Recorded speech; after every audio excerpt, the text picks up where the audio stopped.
नमस्कार, स्वदेश न्यूज के खास प्रोग्राम जनता मांगे जवाब में आप सभी का स्वागत है। मैं हूं आपके साथ राखी। देश में एक तरफ लोकसभा का चुनावी शोर है तो दूसरी तरफ अरविंद केजरीवाल। दरअसल ईडी की गिरफ्तारी और राउज एवेन्यू कोर्ट की रिमांड के फैसले को दिल्ली के मुख्यमंत्री अरविंद केजरीवाल ने हाईकोर्ट में चुनौती दी। जस्टिस स्वर्णकांता शर्मा की अदालत में मामले पर सुनवाई हुई। केजरीवाल की ओर से वरिष्ठ वकील अभिषेक मनु सिंघवी और ईडी की तरफ से additional solicitor general ASG SV Raju पेश हुए। एसजी राजू ने कहा कि हम डिटेल में जवाब फाइल करना चाहते हैं। मुख्य केस में हमें 3 हफ्ते दिए गए थे। इस मामले में भी हमें अपना जवाब दाखिल करने के लिए पर्याप्त समय दिया जाना चाहिए, जिसे कोर्ट ने मान भी लिया और ईडी को जवाब प्रस्तुत करने के लिए 2 अप्रैल तक का समय दिया है। उधर केजरीवाल के वकील अभिषेक मनु सिंघवी ने कहा कि ये देर करने के हथकंडे हैं। हम हाईकोर्ट से अपील करते हैं कि इस पर फैसला तुरंत लिया जाए, या फिर आप इसे स्वीकार कर लें या तो आप इसे मना कर दें। लेकिन जिस तरीके से हाईकोर्ट ने अपना डिसीजन दिया, कस्टडी जो है अरविंद केजरीवाल की वो बरकरार रहेगी फिलहाल, लेकिन ईडी ने जो समय मांगा था उनको वो समय 2 अप्रैल तक के लिए दिया गया है। सुनवाई से ठीक पहले ईडी ने आपके गोवा महाराष्ट्र के प्रभारी दीपक सिंगला के दिल्ली स्थित आवास पर छापा भी मारा। एजेंसी शराब नीति से मिले पैसे का उपयोग गोवा चुनाव में करने का दावा पहले ही कर चुकी है। मामले को और इसी कड़ी से जोड़कर देखा भी जा रहा है। उधर केजरीवाल जेल से सरकार चला रहे हैं, 2 आदेश जारी कर चुके हैं, इसकी भी जांच ईडी कर रही है। कुल मिलाकर आरोपों और सबूतों को लेकर उधेड़बुन जारी है और सवाल जस का तस वही कि आपका क्या होगा। चर्चा को आगे बढ़ाएंगे, उससे पहले देखिए एक खास रिपोर्ट।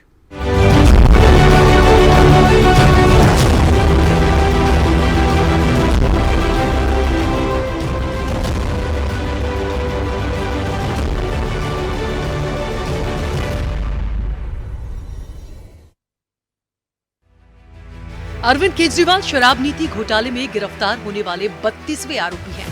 केजरीवाल गिरफ्तार होने वाले पहले सिटिंग सीएम भी हैं। इससे पहले झारखंड के पूर्व सीएम हेमंत सोरेन को ईडी ने गिरफ्तार किया था। सोरेन ने ईडी की हिरासत में राजभवन जाकर इस्तीफा दे दिया था, लेकिन यहाँ गिरफ्तारी के बाद केजरीवाल जेल से ही सरकार चला रहे हैं। वे जेल से 2 आदेश जारी कर चुके हैं। कस्टडी से केजरीवाल सरकारी आदेश कैसे दे रहे हैं? उनके पास न ही कोई पेपर मिला और न ही कोई इलेक्ट्रॉनिक डिवाइस जैसे कंप्यूटर या फोन, तो फिर उन्होंने कैसे कोई ऑर्डर पास कर दिया? इसकी भी जांच ईडी कर रही है। आपको बता दें कि ईडी के पास कुल 14 दिनों की रिमांड का अधिकार है। कोर्ट ने ईडी को केजरीवाल की 22 मार्च की रात से 28 मार्च तक यानी 6 दिनों की रिमांड दी थी। इस तरह अभी ईडी के पास 8 दिन बचे हैं और अब ईडी चाहती है कि इस मामले में सीबीआई भी पूछताछ करे। दरअसल मामला साल 2021-22 का है। ईडी का दावा है कि एक्साइज पॉलिसी को तैयार करने से लेकर लागू करने तक में गड़बड़ी की गई। कथित शराब घोटाले में राज्य सरकार को 2,873 करोड़ रुपए का घाटा हुआ। दक्षिण भारत के शराब कारोबारियों को फायदा पहुंचाने के लिए दिल्ली सरकार ने 136 करोड़ रुपए लाइसेंस फीस माफ कर दी और इसकी एवज में 100 करोड़ रुपए लिए गए। इस कथित घोटाले में तेलंगाना के पूर्व सीएम के चंद्रशेखर राव की बेटी के कविता भी शामिल है। वो इस समय ईडी की कस्टडी में है। जांच एजेंसी दोनों को आमने सामने बैठाकर पूछताछ करने की तैयारी में है। कथित शराब घोटाले में ईडी ने अब तक 6 चार्जशीट कोर्ट में दायर की है और 128 करोड़ रुपए से ज्यादा की संपत्ति जब्त की है। ईडी द्वारा इस मामले में ये 16वीं गिरफ्तारी है। ईडी और सीबीआई ने आरोप लगाया कि शराब व्यापारियों को लाइसेंस देने की दिल्ली सरकार की एक्साइज पॉलिसी ने कुछ डीलरों का सीधे तौर पर फायदा पहुंचाया। इसके बदले कथित तौर पर रिश्वत ली गई। हालांकि आप इन आरोपों का खंडन करती आ रही है। ईडी ने अपनी चार्जशीट में केजरीवाल के नाम का कई बार उल्लेख किया है। एजेंसी ने आरोप लगाया कि आरोपी उत्पाद शुल्क नीति तैयार करते वक्त केजरीवाल के संपर्क में थे। उधर अपनी गिरफ्तारी के विरोध में केजरीवाल ने दायर याचिका में 4 दलीलें दी हैं। इन दलीलों का हवाला देकर केजरीवाल ने अपनी गिरफ्तारी को अवैध बताया है। उधर आम आदमी पार्टी लगातार प्रदर्शन कर विरोध जता रही है और पक्ष विपक्ष जमकर हमलावर है। कल शाम मैं जेल में अरविंद जी से मिलने गई। 2 दिन पहले उन्होंने दिल्ली की जल मंत्री आतिशी जी को संदेश भेजा था कि लोगों की पानी और सीवर की समस्याओं का समाधान किया जाए। बताइए क्या गलत किया? लोगों की समस्याओं का समाधान तो होना ही चाहिए। इस बात पर भी केंद्र सरकार ने आपके सीएम पर केस कर दिया। क्या ये लोग दिल्ली को तबाह करना चाहते हैं? क्या ये लोग चाहते हैं कि लोग अपनी समस्याओं से जूझते रहें? इस बात से अरविंद जी को बेहद पीड़ा हुई है। अरविंद जी ने मुझे एक बात और कही। इस सो कॉल्ड शराब घोटाले की जांच में ईडी ने पिछले 2 साल में 250 से ज्यादा रेड मार लिए। वो इस सो कॉल्ड शराब घोटाले का पैसा ढूंढ रहे हैं। अभी तक किसी भी रेड में एक पैसा नहीं मिला। मनीष जी के यहां रेड मारी, संजय सिंह जी की यहां रेड मारी, सत्येंद्र जैन जी की यहां रेड मारी, एक भी पैसा नहीं मिला। हमारे यहां रेड मारी, मात्र 73,000 रुपए मिले। तो वो इस सो कॉल्ड शराब घोटाले का पैसा है कहां? अरविंद जी ने कहा है कि इसका खुलासा वे 28 मार्च को कोर्ट के सामने करेंगे। सारे देश को सच सच बताएंगे कि इस सो कॉल्ड शराब घोटाले का पैसा है कहां। विधायक अपना विरोध प्रदर्शन दर्ज कर रहे हैं।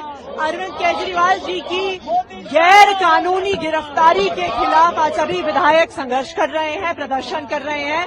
आज इस देश में लोकतंत्र को खत्म करने की कोशिश की जा रही है। आज इस देश में एक एक करके सभी विपक्षी पार्टियों के नेताओं को जेल में डाला जा रहा है, बैंक अकाउंट सील करे जा रहे हैं, पार्टी ऑफिस सील करे जा रहे हैं। इस देश के इतिहास में पहली बार हुआ है कि एक सिटिंग चीफ मिनिस्टर को गिरफ्तार कर लिया गया है, वो भी नेशनल इलेक्शंस की घोषणा के बाद। सीधा सा साफ है, हमारी मांग है कि अरविंद केजरीवाल भ्रष्टाचारी हैं, उन्होंने चोरी की है, दिल्ली को लूटा है, उन्हें इस्तीफा देना चाहिए। आम आदमी पार्टी चोरों को बचाने का काम कर रही है, ये बुनियादी फर्क है दोनों में। और हमारी जो लड़ाई है दिल्ली की जनता की लड़ाई है। दिल्ली की जनता को लूटने का काम अरविंद केजरीवाल ने किया है। अब ये चीजें एस्टेब्लिश हो रही हैं। हिरासत में एक आदमी जो हिरासत में है उसको मुख्यमंत्री बनाए रखना कहाँ की नैतिकता है? आम आदमी पार्टी को सोचना चाहिए और खुद उन्हें अरविंद केजरीवाल को त्याग पत्र देना चाहिए। चिंता अगर 8-9 साल की होती तो अभी ये फर्जी लेटर निकालने की जरूरत नहीं पड़ती।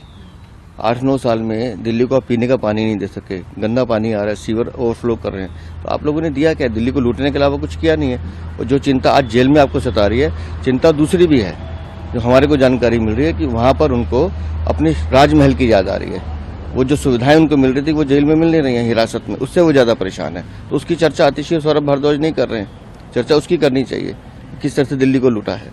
एक भी आदमी बताइए जो भ्रष्टाचार में आरोपी ना हो, कोई एक बता दीजिए जो अरविंद केजरीवाल के बचाव में बोल रहे हैं। ये सब चोरों की बारात है, ये सब भ्रष्टाचार के किसी न किसी आरोप में आरोपी हैं।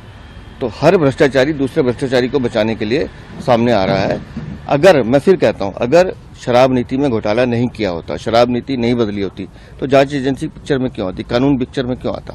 आपने चोरी की है, जवाब आपको देना पड़ेगा। आज तक आपने 10 साल में नहीं करा और ईडी की कस्टडी में जाने के बाद दिल्ली की हेल्थ की चिंता होने लगी। आपने 10 साल में किया होता तो आज जो दिल्ली में हेल्थ इंफ्रास्ट्रक्चर बढ़ना चाहिए, हेल्थ फैसिलिटी बढ़नी चाहिए, वो बड़ी होती। वो नहीं करा है और फिर अभी ईडी की कस्टडी में है और ईडी की कस्टडी से जनता की सहानुभूति जुटाने के लिए आपका प्रयास सफल नहीं होगा। केजरीवाल के मामले में अब तक क्या क्या हुआ? 10 समन, अदालती लड़ाई, 2 घंटे की पूछताछ और फिर गिरफ्तारी। केंद्रीय जांच एजेंसी ने पहला समन 2 नवंबर 2023 को भेजा था।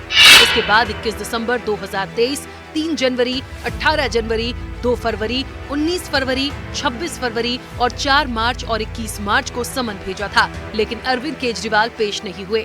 केंद्र सरकार पर एजेंसी के गलत इस्तेमाल का आरोप लगाया। केजरीवाल हाईकोर्ट पहुंचे और अंतरिम राहत के लिए याचिका दायर की। हाईकोर्ट ने ईडी से सबूत मांगे और फिर अंतरिम राहत देने से इनकार कर दिया। हाईकोर्ट के फैसले के बाद ईडी के 10 अफसरों की टीम 10वां समन लेकर केजरीवाल के आवास पर पहुंची। शाम 7 बजे से तलाशी ली और फिर रात 9 बजे केजरीवाल को गिरफ्तार कर लिया गया। केजरीवाल पर एक्साइज पॉलिसी से जुड़े मनी लॉन्ड्रिंग मामले में एक्शन लिया गया। इस मामले में अब तक कुल 6 आरोप पत्र दायर किए गए हैं। 128 करोड़ रुपए से ज्यादा की संपत्ति जब्त की गई है। ईडी की टीम ने केजरीवाल के रूप में चौथी बड़ी गिरफ्तारी की है। सवाल उठता है कि आखिर केजरीवाल पर वो आरोप क्या हैं, जिसकी वजह से ईडी की टीम ने चंद घंटे में गिरफ्तार कर लिया। पहला आरोप, शराब घोटाले के एक आरोपी से फोन पर बात की और कहा विजय नायर मेरा आदमी है, ट्रस्ट करो। दूसरा आरोप, नई शराब नीति के तहत आंध्र प्रदेश के एक सांसद से मुलाकात करके उन्हें केजरीवाल ने व्यापार करने का न्योता दिया। सांसद से जुड़े लोगों ने कारोबार भी किया। तीसरा आरोप, नई शराब नीति कैसे बनी, इस मीटिंग में सिसोदिया और अधिकारी केजरीवाल के सामने मौजूद थे। चौथा आरोप, के कविता ने अन्य लोगों के साथ मिलकर दिल्ली शराब नीति में फायदा पाने के लिए अरविंद केजरीवाल और मनीष सिसोदिया समेत आम आदमी पार्टी के बड़े नेताओं के साथ साजिश रची। ईडी के मुताबिक नई शराब नीति से फायदा पहुंचाने के बदले आम आदमी पार्टी के नेताओं तक 100 करोड़ रुपए पहुंचाए गए। नतीजा ये हुआ कि दिल्ली के शराब घोटाले में अरविंद केजरीवाल चौथे नेता हैं जिनकी गिरफ्तारी हो गई है। केजरीवाल से पहले इसी महीने तेलंगाना के पूर्व सीएम केसीआर की बेटी के कविता को ईडी ने अरेस्ट किया। उससे पहले पिछले साल संजय सिंह और मनीष सिसोदिया की गिरफ्तारी की गई थी। संजय सिंह को दिनेश अरोड़ा की गवाही पर अक्टूबर 2023 को ईडी ने गिरफ्तार किया था। संजय सिंह ने ही दिनेश अरोड़ा की मुलाकात मनीष सिसोदिया से कराई थी। अब आरोपों का जाल तैयार है, लेकिन सबूतों की दरकार है। आप पार्टी का ये दावा है कि जितने लोगों पर भी कार्रवाई की गई है उन पर आरोप सिद्ध नहीं हुए हैं। ऐसे में आपका क्या होगा, ये बड़ा सवाल है। स्पेशल रिपोर्ट, स्वदेश न्यूज।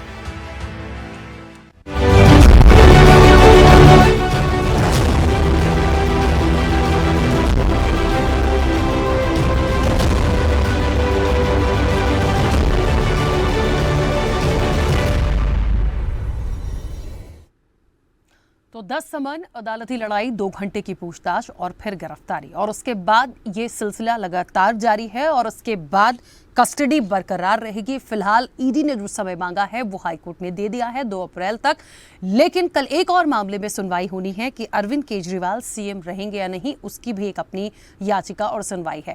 नियमों के मुताबिक चले तो ये पहले ही स्पष्ट था कि यहाँ पर ऐसा कोई जरूरी नहीं है कि उनका इस्तीफा होगा या उन्हें देना चाहिए या नहीं देना चाहिए। फिलहाल वो जेल से ही सरकार चला रहे हैं, लेकिन आने वाले समय में कब तक ये चलेगा, ये एक बड़े सवाल जैसा है। अच्छा, एक बात और कि जेल में रहते हुए जो 2 आदेश उन्होंने एक स्वास्थ्य से संबंधित और एक जल से संबंधित जो पास किया, जो जारी हुए हैं, उस पर भी ईडी जांच कर रही है कि आखिर बिना किसी इलेक्ट्रॉनिक डिवाइस के आप ये सारी चीजों को कैसे कर रहे हैं। कोई पेपर नहीं है, कागज नहीं है, तमाम चीजें कैसे हो रही हैं, तो ये भी एक बड़ा सवाल बन के आया। कुल मिलाकर एक ओवरऑल कहते हैं ना कि थोड़े से परेशान और घिरे हुए से अरविंद केजरीवाल नजर आ रहे हैं। आम आदमी पार्टी पूरी तरह से परेशान है, देश भर में प्रदर्शन हो रहा है, लेकिन आगे इस मामले में क्या, अब इसकी तह तक जाएंगे तो निश्चित तौर से बहुत सारी चीजों का समावेश उसमें होता हुआ दिखता है, क्योंकि जब ये पॉलिसी आई शराब नीति की, तब ये जब लागू की गई थी, उसके बाद लाइसेंस देने से लेके, भ्रष्टाचार से लेके, पक्षपात होने से लेके, रिश्वत, तमाम चीज़ें जब आई हैं, 8 महीने के बाद इसे वापस लिया गया, फिर ये रद्द हो जाती है। तो कुल मिला के सीबीआई और ईडी इस मामले में लंबे समय से जांच पड़ताल कर रही है। कई लोग पहले जेल जा चुके हैं, लेकिन अब अरविंद केजरीवाल की बारी थी। लेकिन बात वहीं आ गई, आरोपों पे आरोप है, सबूत में सामने क्या है और कार्रवाई में आगे क्या होगा। इस चर्चा को आगे बढ़ाएंगे, हमारे साथ तमाम मेहमान जुड़े हैं। सबसे पहले आपका परिचय करा दें। भारतीय जनता पार्टी का पक्ष रखने के लिए कैप्टन आई सिंह भदौरिया हमारे साथ जुड़े हैं। आई सिंह भदौरिया जी, बहुत स्वागत चर्चा में जुड़ने के लिए। कांग्रेस का पक्ष रखने के लिए मुन्ना खान हमारे साथ जुड़े हैं। मुन्ना जी, आपका भी बहुत स्वागत है। आम आदमी पार्टी का पक्ष रखने के लिए रजनीश कौशिक हमारे साथ जुड़े हैं। रजनीश जी, आपका भी बहुत स्वागत है। समाजवादी पार्टी का पक्ष अब से कुछ देर में हमारे साथ यश भारती जी रखेंगे, फिलहाल हमारे साथ नहीं जुड़े हैं।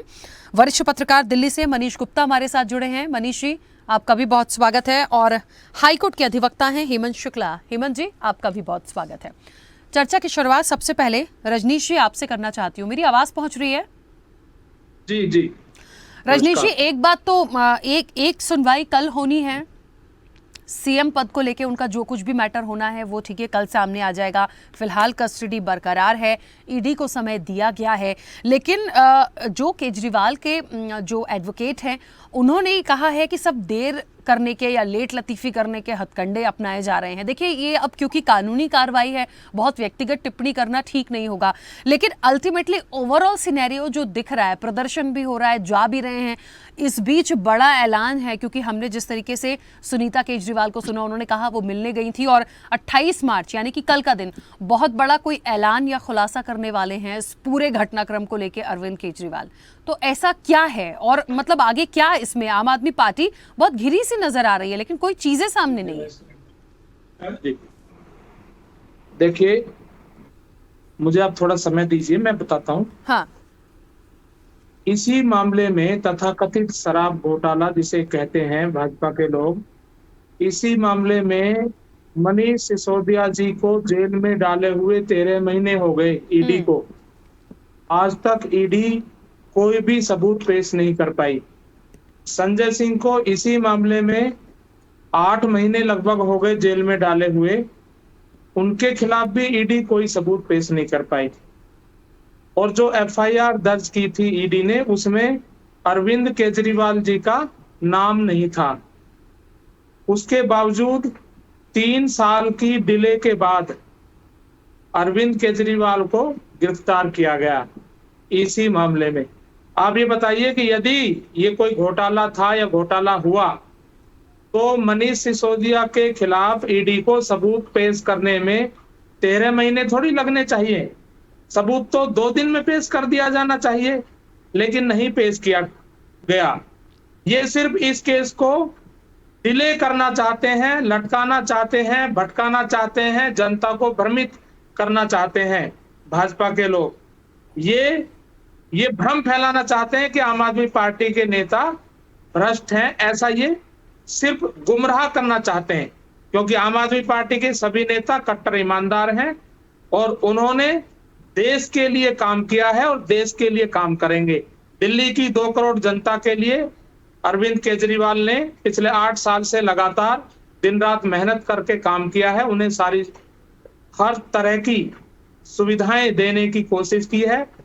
200 यूनिट तक बिजली फ्री उनको दे रहे हैं दिल्ली की जनता को, और महिलाओं को डीटीसी बसों में फ्री यात्रा करा रहे हैं। दिल्ली की जनता खुश है। अब ये राजनीतिक रूप से ये लड़ाई नहीं लड़ सकते भाजपा के लोग, तो ईडी का इस्तेमाल करके आम आदमी पार्टी को ये चाहते हैं कि ऐसे करके हम आम आदमी पार्टी को खत्म कर देंगे, लेकिन आम आदमी पार्टी खत्म होने वाली नहीं है। ये इन्होंने केजरीवाल जी को गिरफ्तार करके अपने ही भाजपा के लोगों ने, भाजपा के नेताओं ने, अमित शाह जी ने, मोदी जी ने अपने ही पैरों पे कुल्हाड़ी मार ली है। और आगे जो अभी लोकसभा चुनाव होने जा रहा है, उसमें इंडिया गठबंधन भारी बहुमत से जीतने वाला है। ठीक है, लेकिन रजनीश जी मुझे ये बताइए कि चलिए ठीक है, बीजेपी को कोस लिया जाए, ईडी को कोस लिया जाए, सीबीआई को कोस लिया जाए, लेकिन हाईकोर्ट को तो नहीं कोस सकते हैं। यदि कस्टडी बरकरार रखी है या याचिका जो उनकी सुनवाई होनी थी उस पर इंकार किया है, फिलहाल ईडी को समय दिया गया है, मुझे लगता है कोई तथ्य, कोई बात तो होती है। कोर्ट यदि रोक रहा है तो उस पर तो हम और आप सवाल नहीं उठा सकते, कोई ना कोई चीज तो होगी। मैं ये नहीं कह रही हूं कि दोषी हो गए हैं या सबसे बड़े गुनहगार वही हैं, क्योंकि जब तक सबूत नहीं है, सामने नहीं है, जब तक कोर्ट डिसीजन नहीं देते, हम और आप कुछ नहीं कह सकते। लेकिन लगातार कोई अंदर है, मतलब कुछ तो है। देखिए, आप कह रहे हैं कि कुछ तो है, तो मनीष सिसोदिया के खिलाफ 13 महीने में सबूत क्यों नहीं पेश किए गए? यदि कोई घोटाला है, तथाकथित शराब घोटाला जिसे लोग कहते हैं, तो 13 महीने कम अवधि थोड़ी होती है साबित करने के लिए।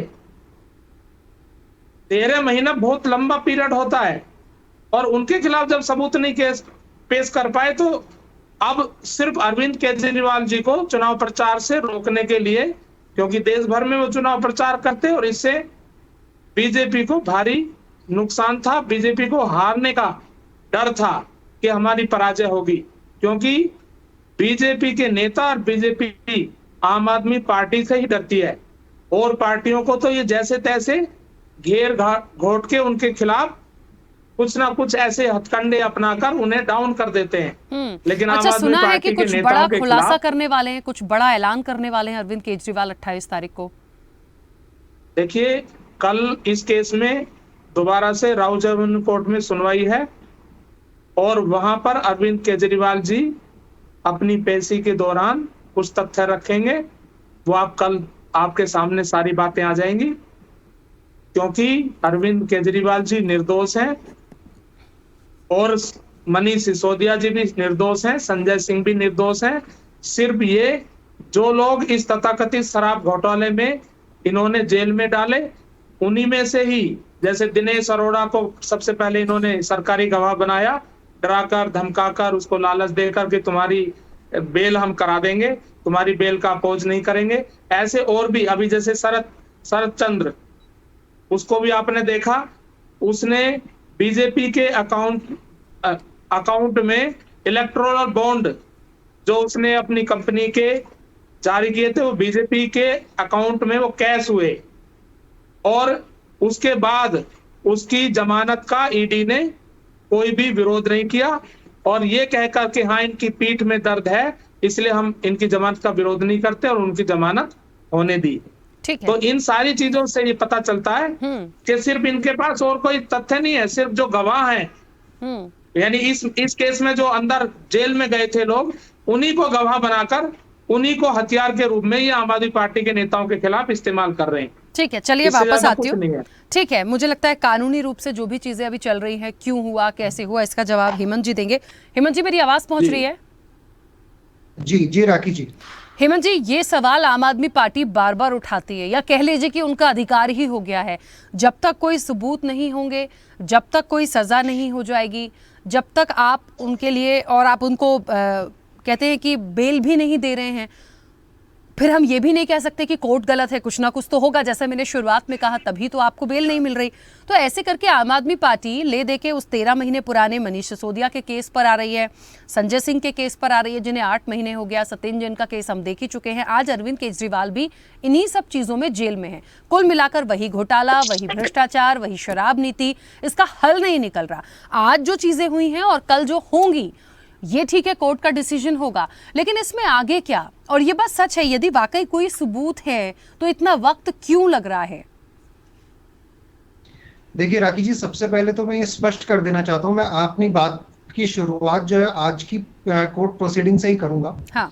आज जिस तरीके से ईडी के पक्षकर्ता वकील ने कोर्ट से समय मांगा रिप्लाई फाइल करने के लिए, और कोर्ट ने उन्हें अभी समय दिया है अपना रिप्लाई फाइल करने के लिए, तो क्या तकनीकी तौर पर एएसजी का रिप्लाई फाइल करने के लिए समय मांगा जाना उचित था? कतई नहीं। पब्लिक प्रोसिक्यूटर या एएसजी को केस के सारे फैक्ट और सब चीज़ों के बारे में डिटेल से पता होता है। तो यदि उन्हें रिप्लाई फाइल करने की ज़रूरत थी तो वो रिप्लाई फाइल नहीं किया जाना चाहिए था। उनको सब वो he is totally aware about the case और उन्हें बहस करनी चाहिए थी इस विषय में। क्या न्यायिक दृष्टि से रिप्लाई फाइल करने के लिए कोर्ट के द्वारा समय दिया जाना उचित था? बिल्कुल। न्यायिक दृष्टि से कोर्ट के द्वारा जो रिप्लाई फाइल करने का समय दिया गया है वो एकदम उचित है, क्योंकि न्यायालय या माननीय कोर्ट हमेशा दोनों पक्षों को समता की दृष्टि से देखता है। वो ये नहीं चाहता कि एक पक्ष को किसी के साथ में पक्षपातपूर्ण रवैया हो।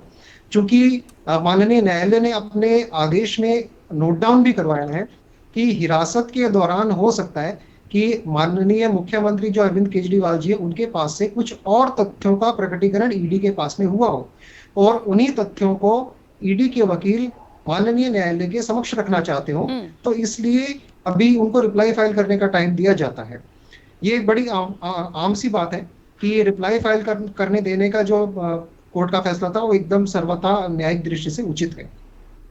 अब बात करते हैं कि अभी तक जैसा मैंने आपको पहले भी पूर्व में भी आप ही के चैनल पे मैंने बताया था कि यदि कोई इन्फ्लुएंशियल व्यक्ति होता है और लगता है कि ये व्यक्ति यदि कोर्ट से बाहर आएगा, यदि इसको जमानत मिलेगी और वो बाहर निकलेगा जेल से, और बाहर निकलने के बाद में अपने इन्फ्लुएंस का प्रयोग करते हुए यदि सबूतों के साथ में छेड़छाड़ कर सकता है, गवाहों को मैनिपुलेट कर सकता है, या केस की पृष्ठभूमि के साथ में किसी प्रकार का कोई छेड़छाड़ करेगा, तो ऐसे इन्फ्लुएंशियल व्यक्ति को कोर्ट अमूमन जमानत देने से बचता है।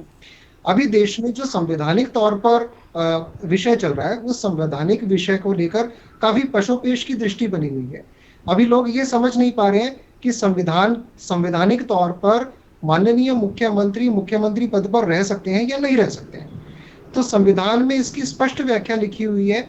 आर्टिकल 164A, आर्टिकल 173 स्पष्ट बोलता है कि किसी व्यक्ति के पास में यदि मुख्यमंत्री बने रहने की योग्यता है तो वह व्यक्ति मुख्यमंत्री बना रह सकता है। इसमें माननीय सर्वोच्च न्यायालय के ही न्यायमूर्ति SC भरूचा की एक पूर्व जजमेंट है। वो जजमेंट में साफ और स्पष्ट लिखा गया है कि यदि किसी मामले में कन्विक्शन 2 साल से ज्यादा का नहीं होता है तो उस मामले में ऐसा व्यक्ति मुख्यमंत्री बना रह सकता है। हम बात करें 1990 की, तो पूर्व के अंदर जब हमारा संविधान अस्तित्व में आया उसके 40 वर्षों तक राजनीति में किसी भी प्रकार के अपराधीकरण का समावेश नहीं हुआ था, परंतु उसके बाद धीरे धीरे राजनीति के अंदर अपराधीकरण का समावेश होना शुरू हुआ, और 1990 के बाद में 2 मुख्य उदाहरण सामने आते हैं। एक तमिलनाडु में जयललिता जी का उदाहरण सामने आता है, और एक चारा घोटाला मामले में लालू यादव जी का उदाहरण हमारे सामने आता है। परंतु इन दोनों ही मामलों के अंदर उन्होंने नैतिक तरह की पद से इस्तीफा दे दिया था। वो ऑन सिटिंग मुख्यमंत्री नहीं थे। यहाँ बात आती है कि ऑन सिटिंग मुख्यमंत्री है और ये देश के सामने ऐसा पहली बार हुआ है कि ऑन सिटिंग मुख्यमंत्री को हिरासत में लिया गया। तो देश से उनका कोई आदेश जारी करना और सरकार चला पाना वो संवैधानिक तौर पे ठीक है, परंतु व्यवहारिक तौर पर ठीक नहीं है। और इस मामले में मुझे लगता है कि बीजेपी को आगे आना चाहिए, माननीय उपराज्यपाल को इसमें आगे आना चाहिए या देश के राष्ट्रपति को हस्तक्षेप करना चाहिए। और यदि उन्हें न्यायिक या संवैधानिक दृष्टि पर उनका मुख्यमंत्री पद पर बना रहना यदि उचित नहीं लगता है तो इसके अंदर हस्तक्षेप उनका जरूरी है। ठीक है, चलिए वापस आऊंगी।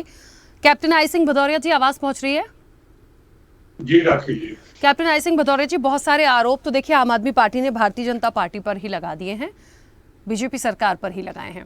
अब सबसे बड़ी बात होती है कि जो भी मामला आया है जिसमें जो लोग भी लिप्त हैं, ये एक जांच का विषय हो गया। ईडी अपना काम कर रही है और अब तो मैंने जहां तक ये पूरी अपडेट है कि उनके पास एक लिमिटेड समय बचा हुआ है और वो चाहते हैं कि सीबीआई भी इस चीज़ को देखे, और पहले से भी लगातार ये चीज़ें चली आ रही थी। कोर्ट के अंदर से क्या डिसीजन आएगा, कोर्ट क्यों नहीं बेल कर रहा है, क्यों सारी चीज़ों को कर रहा है, ये कोर्ट का डिसीजन है, उस पर व्यक्तिगत नहीं जाऊंगी। लेकिन ये बात सच है कि एक तो इसकी जो एक टाइमिंग थी उस पर सवाल उठाया आम आदमी पार्टी ने, आज लगातार कई सवाल उठा रहे हैं। अरविंद केजरीवाल जो हैं वो वहीं से अपने डिसीजंस लेके अपनी सरकार को जेल के अंदर से चला रहे हैं। दूसरी चीज़, उनको ये लगता है कि बहुत सारी ऐसे खुलासे हैं, ऐसी चीज़ें हैं जो वो 28 तारीख को करेंगे और उसमें बहुत सारे लोगों को परेशानी आ सकती है। अब इसमें या तो वो जिम्मेदारी किसी और को खुद की भी सौंप सकते हैं, कोई बड़ी बात नहीं है।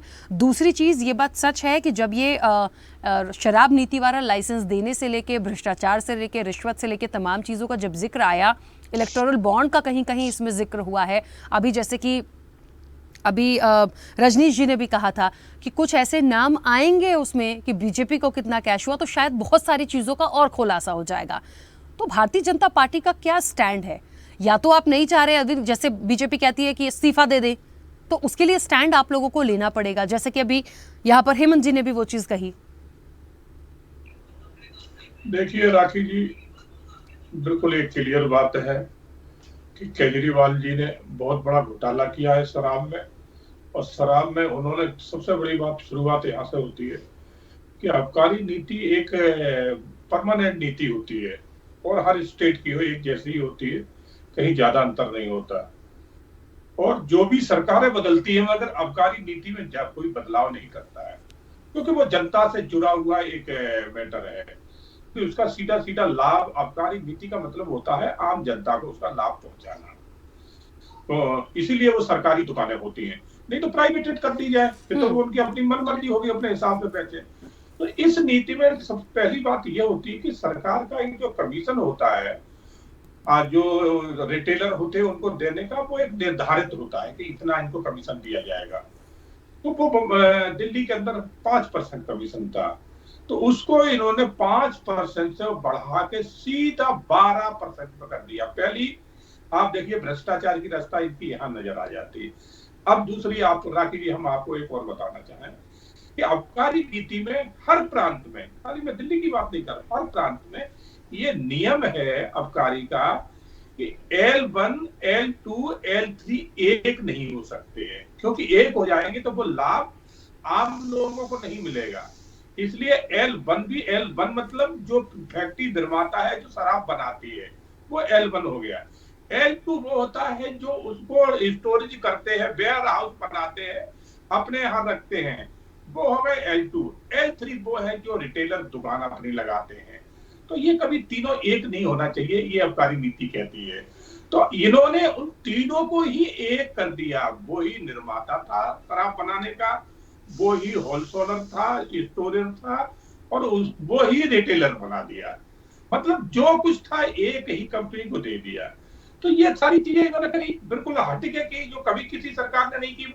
इनसे पहले बहुत सरकारें रही है, 15 साल कांग्रेस की शीला दीक्षित जी रही है, उससे पहले हमारी भी सरकार रही है, मगर इन नीतियों के साथ किसी ने छेड़छाड़ नहीं करी। मगर केजरीवाल ने जी की, तो उसमें सीधा सीधा आप देखिए जो 5% से कमीशन अगर बढ़ाया भी था तो 1-2% बढ़ाया जा सकता है, इन्होंने सीधा 12% किया। अब वो बीच का जो 7% है वो घुमा के केजरीवाल जी के पास आया है। अब 7% का आप देखिए वो कई करोड़ों में जाता है। वो पैसा इन्होंने लिया सीधा और कहाँ चुनाव में, गोवा चुनाव में इसमें वो यहाँ पर बांटा है। वो जो महिला जो गिरफ्तार हुई है, पूर्व सीएम की बेटी, उन्होंने स्वीकार भी किया कि केजरीवाल जी को हमने 100 करोड़ रुपए दिए, और भी इनके एक बिचौलिए थे नायर, उन्होंने भी इस बात को स्वीकार किया है। मगर आम आदमी पार्टी बार बार एक सवाल दोहराती है, मुझे बड़ा सुन के, आम जनता को भी सुन के बड़ी हंसी आती है कि हमारे यहाँ से कुछ बरामद तो हुआ ही नहीं। अरे भाई, चोर कभी चोरी का माल अपने घर में रखेगा क्या? वो भी जानता है कि हमारे यहाँ छापा पड़ेगा तो पकड़ा जाएगा। तो वो चोरी का माल था, जो चोरी का पैसा, वो आप चुनाव में इधर उधर आप वो लगा चुके हैं, मगर उसके सबूत आप नष्ट नहीं कर सकते। उन्हीं सबूतों के तहत आपको जांच एजेंसियां जांच कर रही हैं और आपको जेल तक पहुंचा दी है। अब मैं आपको एक चीज और बताना चाहूंगा राखी जी, मान लिया कि मैं केजरीवाल को एक पार्टी का और इसके मतभेद मान लो, जो भी है उसकी वजह से मैं गिरफ्तार करवा रहा हूँ, मगर न्यायपालिका तो नहीं है, वो तो सबकी है, सबके साथ न्याय करने वाली है। तो न्यायपालिका इनको, संजय सिंह को, सभी को 13 महीना, 1-2-1.5 साल से बंद करें, तो कुछ तो उनको मिला होगा सबूत। बिगड़ सबूत को न्यायपालिका रखेगी नहीं, डे बनेगी, अब जमानत दे देगी। जब केजरीवाल जी की सुनवाई पे डे 1 में हुई तो उन्होंने ईडी से यही कहा कि आपके क्या पास सबूत है, वो हमें चैम्बर में अलग से दिखाइए, तब हम इस पर चर्चा करेंगे। तो उन्होंने चैम्बर में सबूत, जैसे ही न्यायपालिका ने, माननीय जज साहब ने ईडी के जो एविडेंस पढ़े और इनको जो है ना रिमांड पे दे दिया। उसके बाद भी आके झूठ बोलते हैं कि देखो कुछ नहीं मिला, देखो कुछ नहीं मिला। तो ये इनकी एक, अब एक मैं आपको और बताऊं कि हमारे देश में पहली बार ऐसा हुआ है कि गिरफ्तारी के बाद भी एक सीएम इस्तीफा नहीं दे रहा है। आप सोचिए, ये जनता के बीच में अच्छा मैसेज नहीं है, ये सीएम के पद को धूमिल करने वाली बात है। हमारे नेताओं पे भी, हमारे जो आज हमारे पार्टी के इसके लिए आप लोग भी स्टैंड ले सकते हैं। आई सिंह भदौरिया जी, आप लोग भी स्टैंड ले सकते हैं। हेमंत जी ने यही बात बोली है। आप हैं, राष्ट्रपति हैं, राज्यपाल हैं, तमाम लोग हैं। यदि लग रहा है कोई चीज है, आप लोग जाके बिल्कुल अपनी बात रख सकते हैं कि इनको नैतिकता के आधार पर इस्तीफा दिया जाए या लिया जाए इनसे। बिल्कुल राखी जी, हम वही कर रहे हैं, आपने देखा होगा, हम सड़कों पे भी उतरे हैं इसके खिलाफ में और कानूनी प्रक्रिया भी अपना रहे हैं। मगर ये इतने बेशर्म हैं। जो लोग कहा करते थे, यही केजरीवाल कहा करते थे, अगर इनके पुराने वीडियो देख लो, कि भ्रष्टाचार का आरोप जिस पे लगे उसे तुरंत इस्तीफा दे देना चाहिए, उसे हटा देना चाहिए। आज खुद आदमी वो इतना बड़ा बेशर्म बन चुका है कि उसे शर्म नहीं आ रही कि आज मुख्यमंत्री के पद को, उसकी गरिमा को धूमिल कर रहा है। ठीक है, जेल में जाके मुख्यमंत्री से पद इस्तीफा नहीं दे रहा है। चलिए, तो ये जनता देख रही है। ठीक है, आज दिल्ली में कैप्टन आई सिंह भदौरिया जी, ठीक है, मैं रोकूंगी, वापस आऊंगी आपके पास। मुन्ना जी, आवाज पहुंच रही है मेरी? मुन्ना जी, आवाज पहुंच रही है?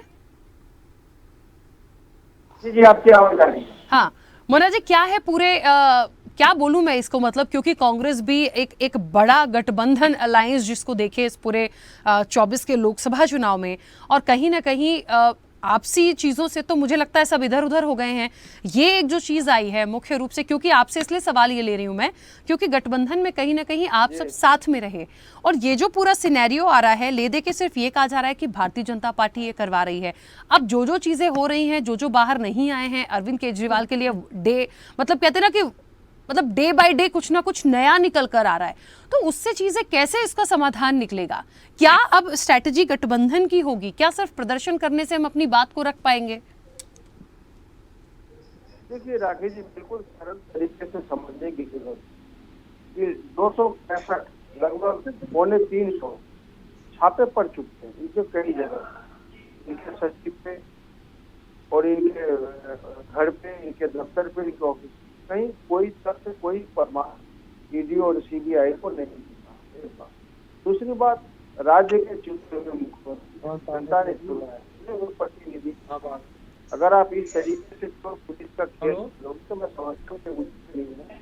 और दिल्ली की जनता देख रही है, अगर कोई साक्ष्य है तो फिर दिक्कत नहीं है। अगर कोई साक्ष्य नहीं है और एक पीआई अगर आप चुने हुए मुख्यमंत्री को रखोगे, दिल्ली की जनता विरोध करेगी। साथ में इंडिया ऐसे जुड़े खड़े हैं, क्योंकि आज कल के दौर के बाद, तो सवाल ये है तानाशाही की जो तानाशाही चरम सीमा पे है, और किसी भी का अंत होता है। अगर सूर्योदय होता है तो सूर्यास्त होना लाजमी है और वो होता भी है। इसलिए बहुत इनकी अहंकारी सरकार की जो अहंकार था वो टूटने वाली है। 31 मार्च को जो इंडिया इलेक्शन रामलीला मैदान में महारैली होने जा रही है, उसकी सरकार की आंखें खुलेगी और ईडी सीबीआई की भी आंखें खुलेगी। चार झूठ के साथ, एक राशन के साथ किसी चुने हुए मुख्यमंत्री को अरेस्ट करके अंदर मिला। दूसरी बात है, ये भारत का मिला, पैसा मिला, सोना मिला, प्रॉपर्टी मिला है, ये कुछ नहीं के पास जवाब है। अगर जवाब है तो सार्वजनिक रूप से करे तो आपने अरेस्ट किया और उसके पास एक भ्रष्टाचार आरोप लगा है, जबकि वो बार बार मुख्यमंत्री कहता है अगर मैं भ्रष्टाचारी इस दुनिया में कोई ईमानदार नहीं। अगर इतना सीबीआई की देन है तो मैं समझता हूँ अरविंद केजरीवाल को। मुन्ना जी सर, मैं आपको रोक नहीं रही थी, मुझे लगा शायद ऑडियो ठीक आएगा, बट आपकी आवाज बिल्कुल क्लियर नहीं है। आवाज तो आ रही है लेकिन आप जो बोल रहे हैं वो बिल्कुल स्पष्ट रूप से समझ में नहीं आ रहा है। एक बार प्लीज फिर से कुछ बोलिए या फिर मैं दोबारा आपको कनेक्ट करने की कोशिश करते हैं हम। Hello hello hello hello. हाँ अब बोलिए बोलिए। हेलो, हाँ मैं कह रहा हूँ सुने हुए प्रतिनिधि को इस तरीके से अरेस्ट करोगे तो आपको जवाब देने पड़ेगा। जवाब इसलिए देने पड़ेगी क्योंकि बार बार अरविंद केजरीवाल कहने का अगर मैं भ्रष्टाचार हुआ, अगर मैं करप्शन में शामिल हूँ तो फिर दुनिया में कोई भी आदमी ईमानदार नहीं।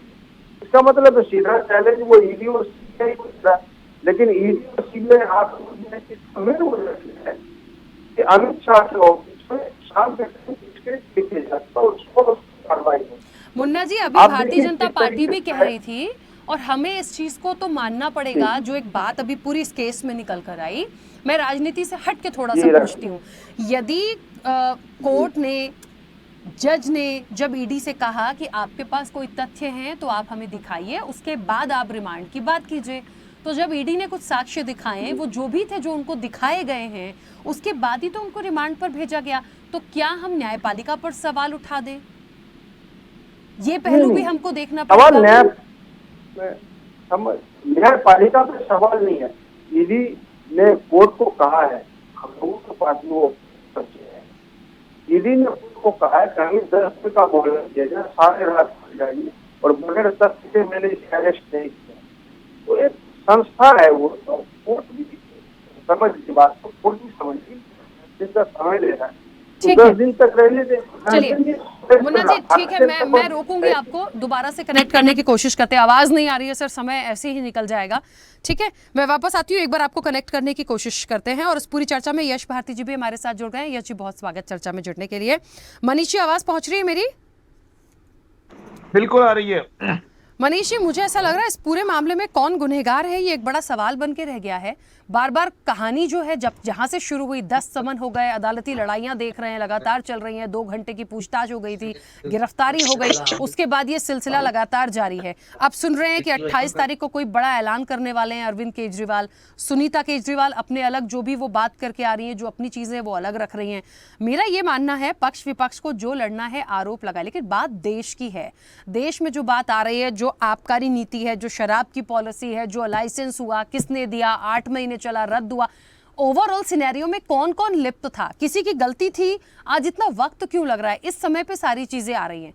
आगे क्या, क्योंकि ये तो आरोप प्रत्यारोप ही लगा रहे हैं। ईडी ऐसा कर रही है, सीबीआई ऐसा कर रही है, बीजेपी कह रही है हम गुनहगार नहीं है, आम आदमी पार्टी कह रही है इलेक्टोरल बॉन्ड के समय जो लोग यहाँ गुनहगार थे उनके जो कैश हुए हैं पैसे वो बीजेपी के खाते में गए। तो यहाँ तो सब लोग एक जैसे लिपटे लुपटाए नजर आ रहे हैं मुझे। नहीं राखी जी, बड़ी क्लियर सी बात बता दूं, स्थिति ये है कि इस पूरे मामले में कहीं न कहीं आम आदमी पार्टी के नेताओं के पांव सने हैं, कीचड़ से सने हैं। देखिए, ईडी एक इंडिपेंडेंट एजेंसी है, सरकार के अंडर में भले ही हो, लेकिन वहां के लोगों को भी जिंदगी में नौकरी करनी है और उन्होंने ऐसी बहुत सरकारें देखी हैं, इंदिरा गांधी से लेकर राजीव गांधी तक, मनमोहन सिंह से लेकर मोदी सरकार तक। उन्हें पता है नौकरी करनी है, आज मोदी सरकार नहीं रही तो मर जाएंगे, वो जानते हैं। इस सब के बावजूद अगर वो लगातार कोर्ट में केस प्रेजेंट करते हैं, उनकी हिम्मत देखिए कि वो केजरीवाल को भी अरेस्ट करते हैं, के कविता को अरेस्ट करते हैं, मनीष सिसोदिया को अरेस्ट करते हैं। जब उनको लगातार कोर्ट से जमानत नहीं मिल रही तो कहीं ना कहीं हमें इस संदेह को बल मिलता है कि जो भी हो कहीं ना कहीं कुछ ना कुछ दाल में काला है। अब दूसरी बात, आम आदमी पार्टी के नेताओं के पास सिर्फ एक क्ली बनता है, आतिशी चिल्लाती हैं कोई पैसा नहीं मिला। और मैं ये कहता हूं, अगर कोई डकैत डकैती डालकर लूट के माल को किसी सुनार के यहां रख देता है और उससे कहता है मेरे को इसके बदले रुपए दे दो, और रुपए को बैंक में जमा करा के वो पैसा अपनी चाची के अकाउंट में ट्रांसफर कर देता है, तो आम आदमी पार्टी के नेता कहेंगे देखो जी हमारे यहाँ कुछ नहीं मिला, हमारे यहाँ तो 6 मफलर मिले। अरे सच्चाई ये है कि जनता अब सोशल मीडिया के माध्यम से इन चीजों की एनालिसिस कर लेती है। इनके नेताओं के चेहरे ऐसे हो गए हैं कि दर्पण में देखने में शर्म आती होगी। इतना बड़ा घोटाला कि मुख्यमंत्री तक जिम्मेवार हो गया। और देखिए नौटंकी कैसी कैसी हो रही है राखी जी, कि वो जेल में जाके कहते हैं कि मैं देख रहा हूं दिल्ली की जनता में कुछ जगह पानी नहीं पहुंच रहा है, पानी भेज दो। अरे नौटंकी कौन नहीं समझ रहा? आप ऐसे मुख्यमंत्री, विश्व के एकमात्र ऐसे मुख्यमंत्री जिनके पास कोई डिपार्टमेंट नहीं है। अभी आपको याद आ रहा है कि एमसीडी में रामलाल नाम का कर्मचारी सफाई नहीं कर रहा है? लक्ष्मीनगर में राधू पैलेस के सामने कूड़ा नहीं उठ रहा, उसकी जांच करो, एक्शन खत्म हो गए हैं। अरे ये क्या नौटंकी है भाई? जब आप मुख्यमंत्री तब आपने ऐसे आदेश कब दिए? कभी नहीं दिए। ये स्पष्ट बताता है कि अब इनके पास कुछ बचा नहीं है कहने को। मैं इनसे ये पूछना चाहता हूं, अगर कांग्रेस के साथ इनका टाई अप है, विचारधारा मिल रही है, तो इसी कांग्रेस के खिलाफ ये कोशिश करके आए थे कि हम इनसे टाई अप कभी नहीं करेंगे, इनके भ्रष्टाचार खोल देंगे। वो शीला दीक्षित के भ्रष्टाचार को आज तक ये खोल नहीं पाए। और आज जब ये खुद भ्रष्टाचार में लिप्त हो गए हैं, इनके पास बचने का रास्ता नहीं बचा है, तब आम आदमी पार्टी एक ऐसे संकट में है जहां नेतृत्व की समस्या खड़ी हो गई है। आज केजरीवाल के हटने के बाद कोई नेता नहीं है। आतिशी, सौरभ भारद्वाज और सुनीता केजरीवाल के बीच में चाही देखी जंग छिड़ी हुई है। सबको लगता है, इन तीनों को लगता है कि मुख्यमंत्री कौन बने। सुनीता केजरीवाल जी ने जिस तरह प्रधान मुख्यमंत्री जैसी चेयर पर वीडियो बनाया, वो ये मैसेज दे रहा था कि अब मुख्यमंत्री पद का चेहरा सुनीता केजरीवाल है। किसी आम आदमी पार्टी के प्रवक्ता ने एक चैनल पर यह भी कहा कि पत्नी होने के नाते वो पति के कार्यकलाप देखती रही, सरकारी कामों की फाइलें पढ़ती रही हैं, वो ज्यादा बेटर मुख्यमंत्री साबित होंगी किसी और की बजाय। और उस घटना के अगले दिन जिस तरीके से एक वीडियो में आतिशी बौखलाई नजर आ रही थी, मुझे ऐसा लग रहा था कि इस समय अरविंद केजरीवाल चर्चा में नहीं है, तो चर्चा दिल्ली का सीएम कौन होगा। अब जिस तरीके से वो जेल में जिस तरीके से रहकर सरकार चलाने की कोशिश कर रहे हैं, अब ऐसा लग रहा है कि मानो वो देश काल से बड़े हो चुके हैं, लार्जर देन लाइफ, नागार्जुन हो चुके हैं अरविंद केजरीवाल। अब वो जो कहेंगे वो होगा। मतलब आप सरकार जेल से चलाएंगे, आपके अंदर इतनी कुवत नहीं है। आम आदमी पार्टी के अंदर वो जीवन भर के लिए संयोजक तो बन चुके हैं, क्या इतना भी लोकतंत्र नहीं है? अगर एक व्यक्ति जेल में है, दिल्ली के हित के लिए कोई दूसरा व्यक्ति संभाल ले। ठीक है, सरकार को आगे आना पड़ रहा है कि इस व्यक्ति को हटाइए। कल हाई कोर्ट में इसी मामले को लेकर पेशी होनी है कि क्यों ना अरविंद केजरीवाल जी को जेल से सीएम के पद से हटा दिया जाए। ठीक है, और वो अगर सरकार ने ऐसा कर दिया तो अरविंद केजरीवाल की पार्टी के चेहरे पर ये बड़ा थप्पड़ होगा। बिल्कुल ठीक है, ये तो देखिए कोर्ट का डिसीजन है, मुझे लगता है वो सब सारी चीजें सामने आ जाएगी। अरविंद केजरीवाल क्या खुलासा करने वाले हैं वो भी सामने आ जाएगा। फिलहाल तो जो चीजें फंसी हुई हैं वो एक मुझे लगता है क्लियरिटी के साथ आए तो बेहतर होगा। यश भारती जी, आपका क्या कहना है? देखिए मुझे लगता है एक तरफ गठबंधन, एक अलायंस की बात हो रही है, दूसरी तरफ ये तमाम चीजें हैं। हाँ, मैं रजनीश जी इसके बाद आपके पास आऊंगी, जवाब देना चाहता हूँ। बिल्कुल रजनीश जी आपके पास आऊंगी, यश जी का जवाब आ जाए, उनसे बात हो जाए मेरी, उसके बाद मैं आपके पास आ रही हूँ। तो ओवरऑल सिनेरियो में जो कुछ भी चल रहा है, देखिए कौन गलत है कौन सही है, न्यायपालिका पर कोई सवाल नहीं उठा रहा है, लेकिन इस चीज़ को भी क्या डिनाई कर सकते हैं कि कोई ना कोई जो चीज़ है तभी तो बाहर नहीं आ रहे हैं। किस किस पर आरोप लगाएंगे? और वाकई में कोई चीज़ें हुई हैं तो क्या उससे कोई वाकई अछूता है? कैसे मान लिया जाए? देखिए राखी जी, कहीं कोई गड़बड़ी हुई है, उस गड़बड़ी की जांच होनी चाहिए और दोषियों को सजा होनी चाहिए। इस बात के खिलाफ तो कोई भी नहीं होगा, ना आम आदमी पार्टी का कोई वक्तव्य आया होगा ऐसा, ना किसी भी राजनीतिक पार्टी का है, ना कोई देश का व्यक्ति ऐसा चाहता होगा कि अगर कोई गलत हुआ है तो उसको ठीक ना किया जाए। गलती से कोई गलती हुई है तो उसमें सुधार की गुंजाइश हो सकती है, लेकिन अगर भ्रष्टाचार हुआ है तो भ्रष्टाचार में तो सजा होनी चाहिए। और ये सजा केवल आम आदमी पार्टी के नेताओं को जेल की सलाखों के पीछे। इससे पहले मधु कोड़ा की पत्नी को अभी टिकट दिया है भारतीय जनता पार्टी ने, वो भी भ्रष्टाचार में लिप्त थे। जिंदल कांग्रेस पार्टी छोड़ के आते हैं, भारतीय जनता पार्टी के तमाम नेता सभाओं से उनको अपमानित करते हैं, भ्रष्टाचारी बोलते हैं, एक टीवी एंकर उनके खिलाफ एक पूरा प्रोग्राम चलाते हैं। आज वो भारतीय जनता पार्टी की टिकट पर चुनाव लड़ रहे हैं, तो भारतीय जनता पार्टी को भ्रष्टाचार नहीं दिखता है। इसी तरीके से महाराष्ट्र में एक उप मुख्यमंत्री बना दिए जाते हैं, जब तक वो दूसरी पार्टी में रहते हैं तब तक वो भ्रष्टाचारी होते हैं, लेकिन जैसे ही भारतीय जनता पार्टी के सहयोगी हो जाते हैं, एनडीए हो जाते हैं, तो वही सात्विक व्यक्ति हो जाते हैं। तो ये जो राजनीति भारतीय जनता पार्टी ने और केंद्र की सरकार ने चलाई हुई है, ये सबसे बड़ी दोषी है। कुछ गलत हुआ है, आप गलत के खिलाफ हो जाइए, कोई दिक्कत नहीं है उसमें, निष्पक्ष जांच कीजिए, सजा दीजिए उसको, लेकिन राजनीतिक फायदे के लिए आप किसी को व्यक्तिगत दोषी साबित करने की कोशिश करें, एक पूरा प्रोपेगेंडा चलाएं। हमने 2G स्कैम देखा, भारतीय जनता पार्टी ने खिलाफत चलाई उसकी। 2G स्कैम में किसको दोषी करार किया गया, कोल स्कैम में किसको दोषी बताया गया, दुनिया भर के घोटाले बताए गए। जब यूपीए की सरकार थी, उन घोटाले में सजा किसको हुई? हमने तो यहाँ तक देखा कि वीरप्पन का बेटा जब भारतीय जनता पार्टी में शामिल हो जाता है तो वो भारतीय जनता पार्टी के बड़े नेता को, मोदी जी को, अपने पिता के रूप में देखता है।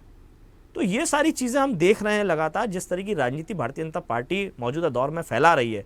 और मैं अभी जब जुड़ा तो भारतीय जनता पार्टी के साथी की जो पैनलिस्ट बैठे हैं, जो भाषा सुन रहा था, ये भाषा का जो निम्न स्तर आ रहा है, ये भारतीय जनता पार्टी लेकर के आ रही है। कम से कम ठीक है, विरोध होना चाहिए, विरोध कीजिए आप, आज आप सत्ता पक्ष में हैं, लेकिन जनता को दे क्या रहे हैं, उसमें भाषा शैली का कम से कम निम्न स्तर ना लाएं। आपकी जिम्मेदारी बढ़ जाती है क्योंकि आप सत्ताधारी दल हैं, अपने आप को विश्व का सबसे बड़ा दल कहते हैं, विश्व का सबसे बड़ा कार्यालय लेके बैठे हैं, विश्व का सबसे बड़े धनाढ्य पार्टी होने का आप दावा करते हैं, सबसे अनुशासित होने की दावे करते हैं, वो कहीं दिखता नहीं है, चाल चेहरा चरित्र में कहीं दिखता नहीं है।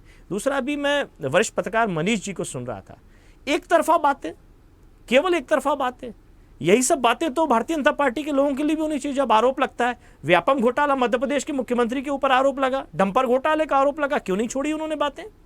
आज भी भारतीय जनता पार्टी के तमाम लोगों के ऊपर आरोप लगते हैं, क्यों नहीं छोड़ते हैं?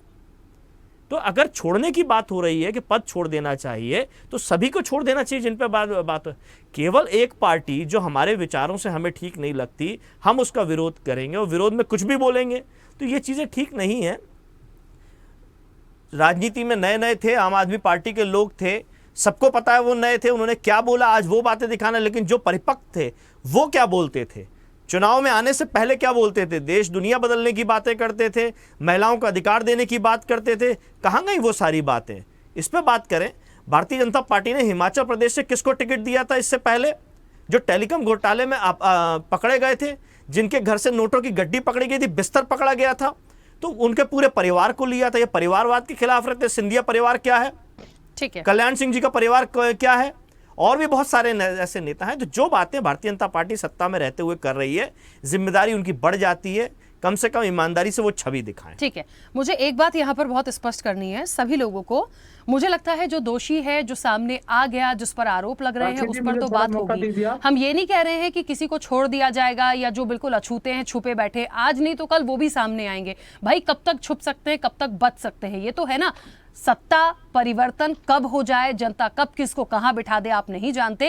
तो यदि आप भ्रष्टाचार में लिप्त हो और आज आपको लग रहा है कि कोई और फंस गया है और हम बच गए हैं, तो ऐसा कभी नहीं होता। सबकी बारी बराबरी से आती है। और मैं हमेशा एक बात बोलती हूं, कोई भी राजनीतिक दल बता दीजिए क्या भ्रष्टाचार से अछूता रहा? सबके समय पे सब चीजें हुई हैं, लेकिन जो आ गया सामने वो फंस गया, जो रह गया वो बच गया। लेकिन मुझे लगता है समय के अकॉर्डिंग चीजें चलती हैं और वो चीजें आती हैं। तो एक तरफा ये सच मुझे नहीं लगता किसी के लिए था। मैं तो शुरू से कहती हूँ, चाहे बीजेपी हो, कांग्रेस हो, आम आदमी पार्टी हो, सबके लिए अलग अलग चीजें हैं। जो चीजें आ रही हैं वो अच्छा मैसेज नहीं देती हैं। 1 मिनट मनीष जी, 1 सेकंड दीजिएगा, क्योंकि रजनीश जी कुछ कहना चाह रहे हैं। आम आदमी पार्टी, उन्हीं पर सबसे ज्यादा आरोप है, पहले उनकी बात सुन लो। कैप्टन आई सिंह भदौरिया जी, आपकी भी बात सुनूंगी। 1 मिनट दीजिए। रजनीश जी बोलिए जल्दी से। देखिए जी, अभी ये जो मनीष जी हैं, वरिष्ठ पत्रकार, हाँ, ये भाजपा के प्रवक्ता ज्यादा लग रहे, प्रवक्ता और पत्रकार कम लग रहे हैं। इन्होंने जो जो बातें की, इनकी बातों का मैं जवाब देना चाहता हूं। अजीत पवार, जिनको ये कहते थे भाजपा के लोग कि अजित पवार भ्रष्ट है और उससे हम चक्की पिसवाएंगे, उसको इन्होंने उप मुख्यमंत्री बना दिया महाराष्ट्र का, और वॉशिंग मशीन में उनको उप मुख्यमंत्री बनाने से पहले डाला और वो पवित्र होकर बाहर निकले। अभी मैंने क्या कहा सर, ढेर सारे नाम सर मैंने यश जी की बात के बाद एक बात बोली बड़ी इंपॉर्टेंट कि कोई अछूता नहीं है, कोई अछूता नहीं है। आज जो जेल में है, जिस पर आरोप है, हम उसकी बात कर रहे हैं, उस पार्टी की बात कर रहे हैं ना, हम उसकी बात कर रहे हैं। आज जो वर्तमान में प्रेजेंट में है, कल को भारतीय जनता पार्टी का कोई बड़ा दिग्गज जेल में चला जाएगा, हम उसकी बात करेंगे। कुछ तो होगा, सपा से कोई चला जाएगा, उसकी बात करेंगे हम। मैं इसी पे आ रहा हूँ। सोनिया गांधी, राहुल गांधी का कुछ हो जाएगा तो हम उसकी बात करेंगे। ये तो होता है ना, ब्रजभूषण शरण सिंह याद है ना, कितना हल्ला हुआ था, तब भी इसी मन से बात करते थे कि गलती है तो बीजेपी चुप क्यों है, मोदी जी मणिपुर पे चुप क्यों थे। तो जो जैसा सामने आ रहा है उस पे बात करेंगे। मेरी बात आप एक बार पूरी होने दीजिए, मुझे जल्दी थोड़ा सा बोलिए समय सर, समय दीजिए। की सीमा है। हाँ देखिए, जरूरी बात कहनी है। मैं ये कहना चाहता हूँ कि दिल्ली में 8 साल से आम आदमी पार्टी की सरकार काम कर रही है। इन्होंने कोई ये पहला आरोप नहीं लगाया, ये सिर्फ आरोप लगाते हैं भाग जाते हैं। पहला आरोप इन्होंने लगाया कि दिल्ली सरकार ने स्कूलों में कमरे बनाने में घोटाला किया, आरोप लगाया और भाग गए। इसका 8 साल हो गए, कोई आरोप ये साबित नहीं कर पाए और कोर्ट ने केस बंद कर दिए। दूसरा आरोप इन्होंने लगाया कि डीटीसी बसें खरीदने में घोटाला किया, 8 साल हो गए, कोई आरोप साबित नहीं कर पाए, ये केस भी बंद हो गया। ऐसे कितने केस इन्होंने लगाए। इनका मकसद है कि भाई आम आदमी पार्टी को हम लोग जनता के बीच जाकर हरा तो सकते नहीं, इसलिए इनके नेताओं को बदनाम किया जाए। बदनाम कौन नहीं है सर, आज कौन बचा है मुझे बता दीजिए। सब पर तो आरोप लग गए, देश के बड़े बड़े मुद्दों पर कोई नहीं बात कर रहा है, सिर्फ इन सारी बातों पर ही बात कर रहे हैं। क्या क्या हो गया, बेरोजगारी पर कौन बड़ी बात कर दे रहा है, कौन कह दे रहा है कि नौकरियां दे रहे हैं, कौन भ्रष्टाचार को खत्म करने की बात कर रहा है, राखी जी कौन जातिगत जनगणना पे बात कर रहा है, महिलाओं पर अत्याचार हमेशा होते हैं। अब मुद्दों पे आ जाओगे तो चर्चा ही कम पड़ जाएगी। ठीक है, मनीष अपनी बात रखिए क्योंकि समय की सीमा है। रजनीश जी 1 मिनट, मैं विरोध नहीं कर रही हूँ सर, मैं ये नहीं कह रही हूँ कि बहुत अच्छा हो गया, लेकिन चीजें और भी हैं जो सामने रखने लायक है, मुझे तो वो भी बोलनी पड़ेंगी। मनीष जी थोड़ा जल्दी से बोलिएगा, क्या जरूरी बात थी। मैं सिर्फ ये कहना चाहता हूँ कि आज से पहले 2014 से पहले हर पॉलिटिकल पार्टी के नेता एक दूसरे से बाहर मिलाकर रखते थे, पार्टी विपक्ष सब, पक्ष विपक्ष सब। यानी मैं तेरी कुछ नहीं कहूंगा, तू मेरी कुछ नहीं कहूंगा। ऋषि का नतीजा था कि 60 साल में कोई आदमी जेल नहीं जाता था। अब पहली बार, मैं तारीफ नहीं कर रहा, लेकिन पहली बार भाजपा ने इतनी हिम्मत दिखाई है कि हम मुझे बोलने का मौका दीजिएगा को जेल भेजेंगे। ये वरिष्ठ पत्रकार जी की बात का जरूर जवाब है। राखी जी अब की बार मुझे बोलने का मौका दें, बीच में लोगों ने आरोप लगाए, मुझे भी उसका जवाब चाहिए। अगर बीजेपी कह रही है कि हम आपके नेताओं को जेल भेजेंगे, करप्ट नेताओं को, आप बीजेपी के करप्ट नेताओं को जेल भेजो। आपकी सरकार राजस्थान में थी कांग्रेस की, आप बीजेपी के करप्ट नेताओं को जेल भेजो। आपकी सरकार कर्नाटक में करप्ट नेताओं को जेल भेजो। ठीक है, हम एक दूसरे को इम्यूनिटी ना दें। बिल्कुल मनीष जी रोकूंगी।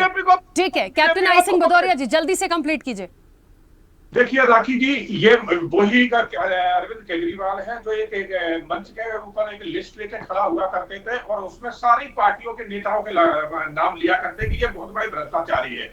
जो ये समाजवादी पार्टी के प्रवक्ता जी बैठे हैं, शायद इनको याद नहीं है कि उसमें मुलायम सिंह जी का भी नाम दिया था अरविंद केजरीवाल ने कि मुलायम सिंह बहुत बड़े भ्रष्टाचारी है, और इन्होंने कहा भ्रष्टाचारियों और इसके साथ जो है ना बीजेपी टिकट दे रही। अरे हमने तो बहुत समय देखा है कि मुलायम सिंह डकैतों के साथ बैठते थे, फोटो खिंचवाते थे और उनसे सोने का मुकुट बनवाते थे। क्या भूल गए आप? नाम बताइए, नाम बताइए ना, कौन डकैत? अरे उत्तर प्रदेश के नाम बताइए कौन डकैत, बोल के मत भागिए, नाम बताइए। अरे आप एक ही नाम बता दीजिए। अरे कितने कैप्टन साहब एक ही नाम बता दीजिए। अरे हम वहीं के हैं, आप वहीं के भी हो, एक नाम तो बता दीजिए। आपने आरोप लगाया, मैं एक नाम पूछ रहा हूँ, मैं स्वागत करता हूँ आपकी बात का, एक नाम बता दीजिए। राखी जी मैं इनके बीच में नहीं बोला हूँ। अरे मैं तो नाम पूछ रहा हूँ, आपकी बात को आगे बढ़ा रहा हूँ। आपने आरोप लगाया, मैं स्वागत कर लेता हूँ। मुलायम सिंह से बड़ा डकैत अपराधी तो कोई था ही नहीं उत्तर अरे प्रदेश में। सर फिर वहीं आ गए आरोप प्रत्यारोप पे। मैं तो पहले राखी बोल जी, चुकी हूँ, कौन अछूता है? राखी जी, कोई अछूता हम तो नहीं है। स्वीकार कर लेते हैं, हम डकैत हैं, लूट है, भ्रष्टाचार है, सब कुछ है।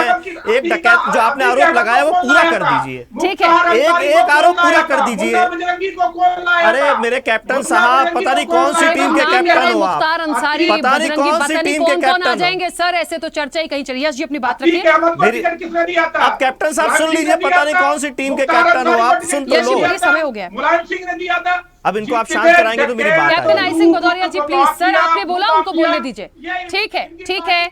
आई सिंह भदौरिया, समय की सीमा है, सबको समय देना। राखी जी, ये जो कैप्टन साहब बात कर रहे थे, इनसे सवाल पूछना चाहिए। जहां भारतीय जनता पार्टी की सरकार है, अगर मैं मध्य प्रदेश की सरकार की बात करूं, आदर्श आचार संहिता में मध्य प्रदेश के विधानसभा चुनाव में इन्होंने कर्जा लिया, अब लोकसभा चुनाव है उसमें भी कर्जा ले रहे हैं।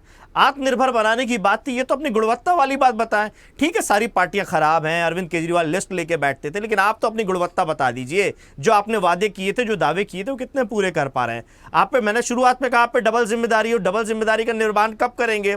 अभी मध्य प्रदेश के अंदर 1 अप्रैल से प्रॉपर्टी टैक्स बढ़ने वाला है और उसमें स्टैंप ड्यूटी बढ़ जाएगी, लेकिन उसी डिपार्टमेंट के अंतर्गत शराब के ठेके होने हैं, उन ठेकों को रोका गया है। क्यों? क्योंकि आदर्श आचार संहिता लागू है तो हम ठेका नहीं दे सकते, लेकिन आम जनता पे प्रॉपर्टी टैक्स या जो स्टैंप ड्यूटी है वो बढ़ा देंगे। तो ये दोहरे मापदंड क्यों? क्योंकि उन शराब व्यवसायियों से चंदा लेना है चुनाव में, उनका ठेका रोकेंगे, गला दबाएंगे तो चंदा मिलेगा। यही इनका धंधा है। मुझे रोकना होगा। देखिए, मैं फिर एक बात सभी को कह रही हूं, जो डिसीजन कोर्ट का होगा वो सामने आ जाएगा। सारी जो नियम के मुताबिक जाना था वो हेमंत जी क्लियर कर चुके हैं। मेरी अंतिम बात, राखी जी, कोर्ट का डिसीजन कौन नहीं मानता? लाल कृष्ण आडवाणी जी ने रथ यात्रा की थी जिसमें मोदी जी भी लटके हुए घूमते थे, माइक पकड़ते थे, वो खुला कहते थे हम कोर्ट का आदेश नहीं मानेंगे। दूसरी बात, मुझे लगता है जब तक कोई दूसरी बात आपने कहा रोजगार की बात कौन कर रहा है? तो बिहार में रोजगार देके दिखा दिया आरएलडी पार्टी ने, इंडिया गठबंधन के घटक खत्म कर दे इस चर्चा को, कोई सार न निकले, ऐसा नहीं हो सकता। रोकना होगा मुझे इस चर्चा को। आप सभी का बहुत शुक्रिया इस चर्चा में जुड़ने के लिए। हेमंत जी, क्योंकि आपसे सवाल इसलिए भी दोबारा नहीं लिया क्योंकि निश्चित तौर पर जो सारी चीजें थी वो पहले ही क्लियर हो गई है कोर्ट की। कल एक और सुनवाई होनी है, मुझे लगता है सारे डिसीजन आएंगे। इससे भी बड़ी बात कि कौन सा वो ऐलान करने वाले अरविंद केजरीवाल वहां कोर्ट के सामने, जिससे कोई बड़ा खुलासा हो सकता है। तो निश्चित तौर पर बड़ा अहम दिन होगा कल का 28 मार्च का, तो वो सारी चीजें सामने आ जाएंगी। लेकिन लगता है बहुत जल्दी इस मामले में पटाक्षेप होना चाहिए क्योंकि इलेक्शन की जो डेट है वो लगातार नजदीक आती जा रही है, प्रचार लोगों के होना है, और इन सारी चीजों में जो घिरी घिरी सी आम आदमी पार्टी है या गठबंधन है वो कहीं ना कहीं मुश्किलें हो रही हैं। तो निश्चित तौर पर इसका खुलासा मुझे लगता है जल्द होना चाहिए ताकि सबके पास जो बातें हैं वो स्पष्ट रूप से क्लियरिटी के साथ पहुंचे। चर्चा में इतना ही। बने रहिए स्वदेश न्यूज के साथ। सबसे पहले देश।